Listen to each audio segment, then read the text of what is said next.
Link TV, connecting you to the world. Link TV is viewer supported. Watch more at linktv.org. I'm Amy Allison, and I'm back with journalist and author of the acclaimed book, Israel versus Utopia, Joel Schalit. He's known for his unique views on Middle East politics and U.S. culture, and he's here with us today remotely from Berlin. Also with us from the film Occupied Minds are filmmakers Jamal Dajani, Link TV Vice President of International News, and David Michaelis, Vice President of International Affairs. I want to just begin with you, Jamal, and say that you've recently written an article that was published on Huffington Post, and it's titled Occupation or Apartheid. Now, many people who talk about the Israeli-Palestinian conflict do not use the term apartheid. Because you do, what's the difference between occupation and apartheid? Right, and the term apartheid has been used, of course, by Palestinians or many pro-Palestinians ever since Israel started building its separation wall. As a matter of fact, this particular group calls it the apartheid wall versus the separation wall. And apartheid is such an explosive word. I mean, people don't want to hear about this, especially the Israelis or here in the United States, because it brings back a lot of sad memory and it creates debate and so forth. But recently, Israelis themselves have been questioning this notion, questioning whether their country is moving from occupation towards apartheid. And just to give you an example, you have former Prime Minister Olmert. He referred that to that word, the apartheid, that Israel is heading towards apartheid. Similarly, Defense Minister Ehud Barak recently said that if the occupation continues and the Palestinians are not integrated within that Israeli state and they don't have the right to vote, they don't have the right to elect their own officials, then it is apartheid. Now, the problem with those two statements, I mean, they're saying that maybe it's going to be heading towards apartheid. Now, what I'm saying, and many people are saying, it is apartheid. And the reason is, occupation, normally, you have troops that occupy a country and then, they, at some point, they withdraw.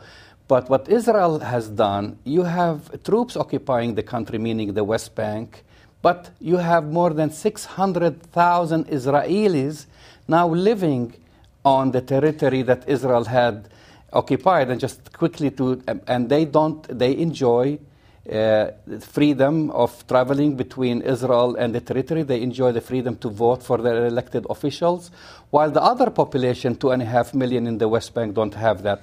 And that's why the word apartheid started to surface. So let me ask you, David, do you agree that it's apartheid? And why aren't more Israelis recognizing and talking about the policies that the government has implemented as apartheid?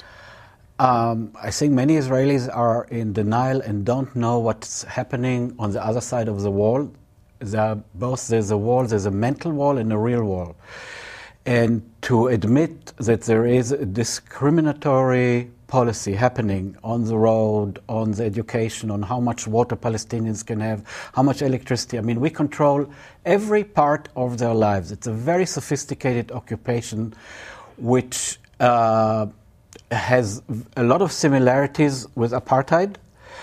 It's not South African apartheid like there is Italian fascism, German fascism, Japanese fascism. This is a specially built system of apartheid which is built around a key holy word in Israeli society. The key word is security. Everything that you can justify under the word security, including deep discrimination, is okay with the Israelis. And let me ask you, Joel, jumping in there, the conversations of Israelis or Jews in other parts of the world, are they including the conversation of apartheid? Because I know that here in this country, if you use that word, it automatically generates fury from some sectors of the American population. I think that there's a general reluctance to use the word apartheid in Jewish communities as a whole throughout the diaspora. But I think that the American Jewish community tends to be the most uptight about the term's use, even more so than Israelis. In Europe, apartheid the anti-apartheid movement was nevertheless, all-pervasive. It played a tremendous role in defining left-wing politics in Europe during the 1980s. So I think that the term as a whole amongst progressives, including Jews in Europe, nonetheless has more currency than it does in America. Link TV is the only U.S. network dedicated to global and national news, uncompromising documentaries, and diverse cultural programs. Programs which connect you to the world. To learn more, visit linktv.org.